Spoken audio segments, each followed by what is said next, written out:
विद्यार्थी मित्रांनो, इयत्ता 10वीच्या विज्ञान आणि तंत्रज्ञान भाग 2 मध्ये या अगोदर आपण 2 प्रकरणं अभ्यासलेली आहेत आणि आज आपण तिसरं प्रकरण अभ्यासणार आहोत. कोविड-19 या आजारामुळे तुम्ही सर्वजण घरी आहात. सर्वांनी अभ्यास करणं त्याच्यावर एकमेव उपाय आहे, कारण का शैक्षणिक वर्ष केव्हाही सुरू होऊ शकते. आपण तयार राहणं फार गरजेचं आहे.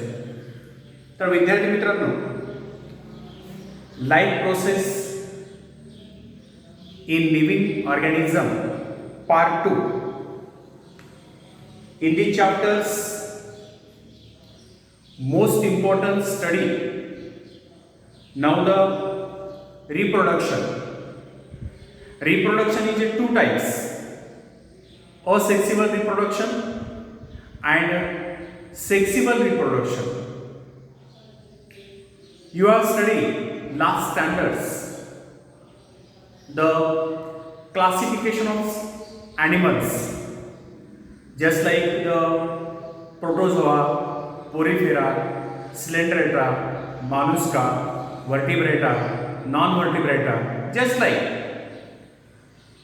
Now, second point in this chapter, study now the reproduction and modern technology. Third point, you will study reproductive health, and last point in this chapter, study the population explodes. Most important and critical questions today. Now, first point, study in the chapters life process in living organism part 2, and first point, reproduction. Reproductions are 2 types of reproduction. One is asexual reproduction, another is sexual reproduction. Now study first reproduction is called as the asexual reproductions. Which animal asexual reproduction? The unicellular organism. विद्यार्थी मित्रांनो, तुम्ही सजीवांच्या जीवन प्रक्रिया आहेत भाग 2 मध्ये काय काय स्टडी करणार आहात? तर याच्यामध्ये तुम्ही स्टडी करणार आहात प्रजनन. प्रजनन 2 प्रकारचे आहे: अलैंगिक प्रजनन आणि लैंगिक प्रजनन. हा पहिला मुद्दा अभ्यासणार आहात या प्रकरणात. दुसरा मुद्दा अभ्यासणार आहात तुम्ही प्रजनन आणि आधुनिक तंत्रज्ञान. काय संबंध आहे प्रजनन आणि आधुनिक तंत्रज्ञानाचा?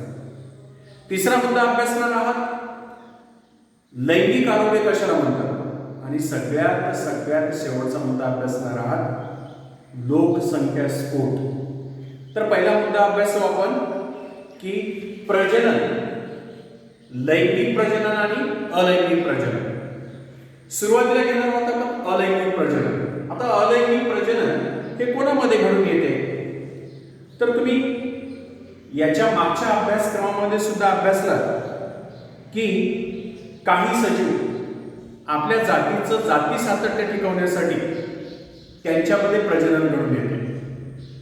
मग तुम्ही उदाहरण घ्यायचं असेल, तुम्हाला अमिबा असेल, पॅरामेसियम असेल किंवा युग्लिना असेल, हे सर्व प्राणी एकपेशी आहेत. आणि क्लोरेरा नावाची एक वनस्पती सुद्धा आहे, ती सुद्धा एकपेशी आहे. Now students, study asexual reproduction in unicellular organism. First, asexual reproduction is called as the binary fission. Now, I say 3 examples for binary fission.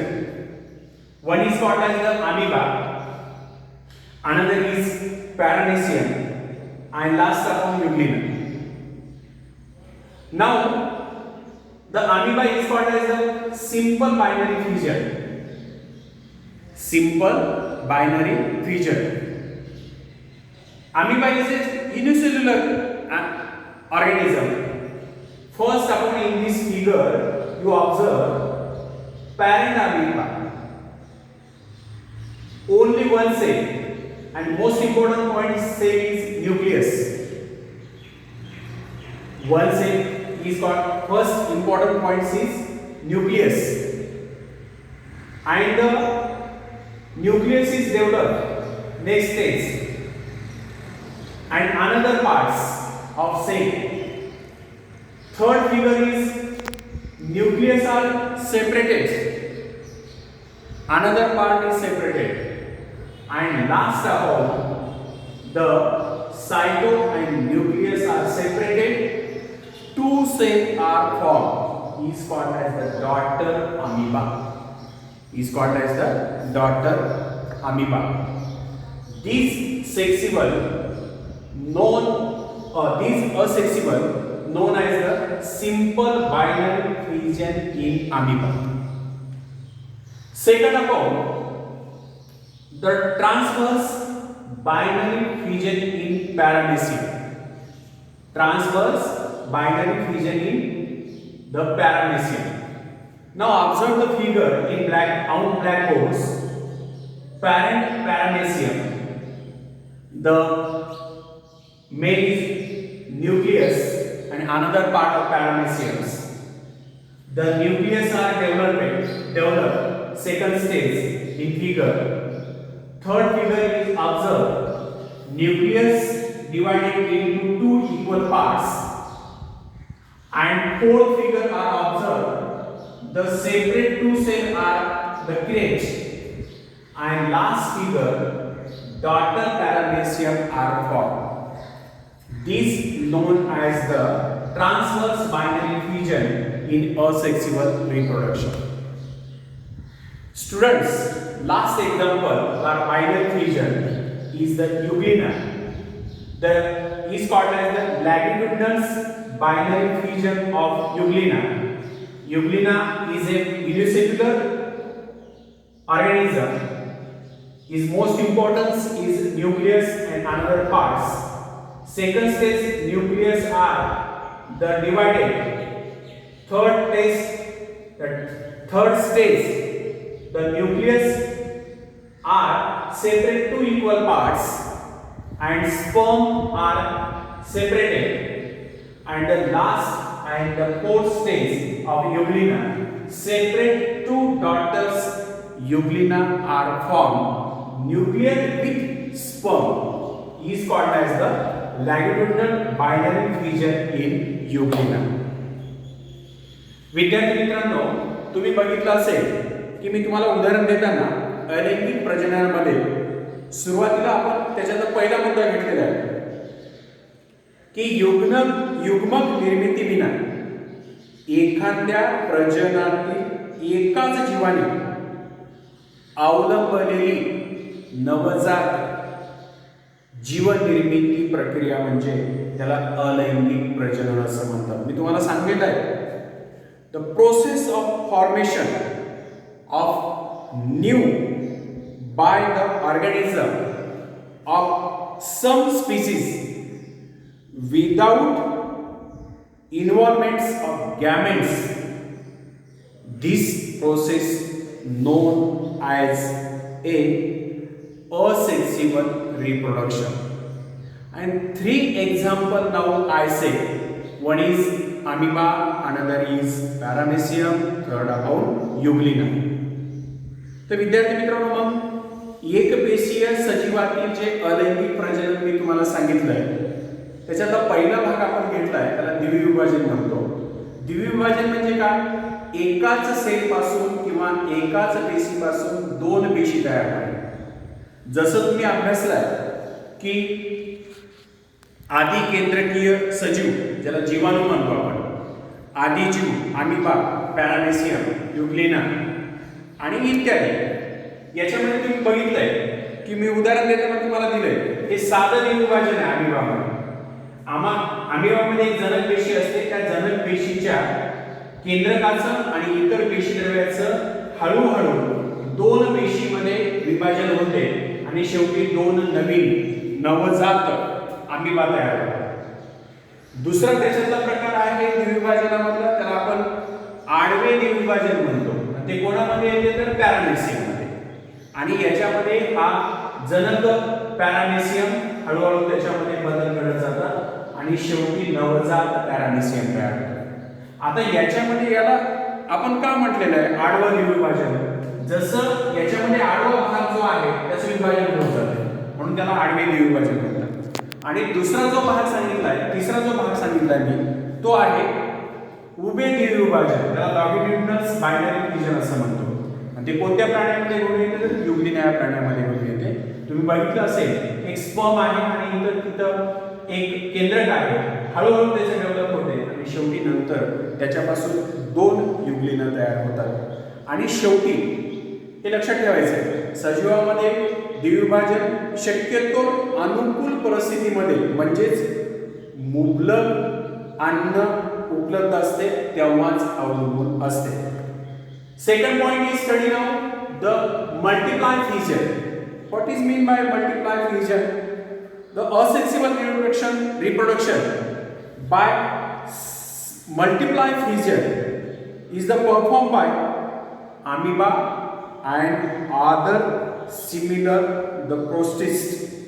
Amoeba stop the formation of the crusopodia and thereby movements whenever there are lack of food of any condition other types, and then the creates the multiply fusions just like in these studies the amoeba example. विद्यार्थी मित्रांनो, मी तुम्हाला सांगत होतो की बहुविभाजन म्हणजे काय, ज्याला multiple fusion असं म्हणतात.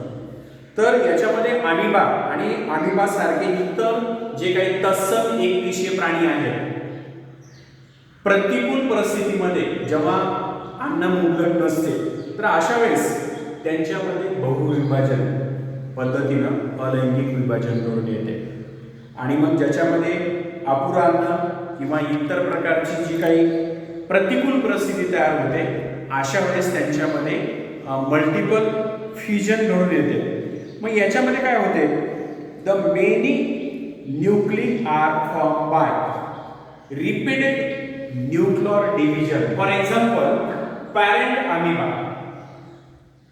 parent amoeba multiply fusions, the division of nucleus cytoplasma, just like many nucleus are repeated the reproductions, and last phase daughter amoeba is cyto or cracks develop and the daughter amoeba are formed, and these the reproduction called as the multifusion,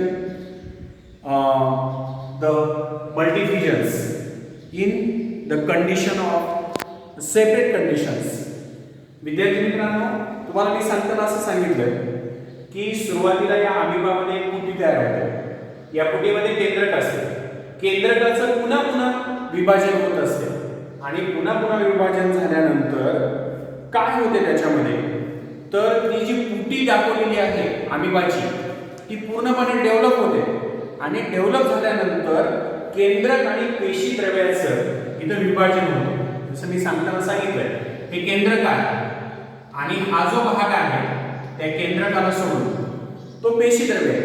आणि या पेशी द्रव्याचं पूर्णपणे विभाजन होत राहिल्यानंतर शेवटी ही जी पेशी द्रव्य आहे किंवा केंद्रक आहे हे डेव्हलप झाल्यानंतर ही पुटी फुटते आणि फुटल्यानंतर त्याच्यातून अनेक अमिबा तयार होतात. तर विद्यार्थी मित्रांनो, आपण अलैंगिक प्रजननाचा असेक्सिबलचे याच्यामध्ये भाग बघितलेला आहे. राहिलेला भाग आपण पुढच्या तासाला अभ्यासणार.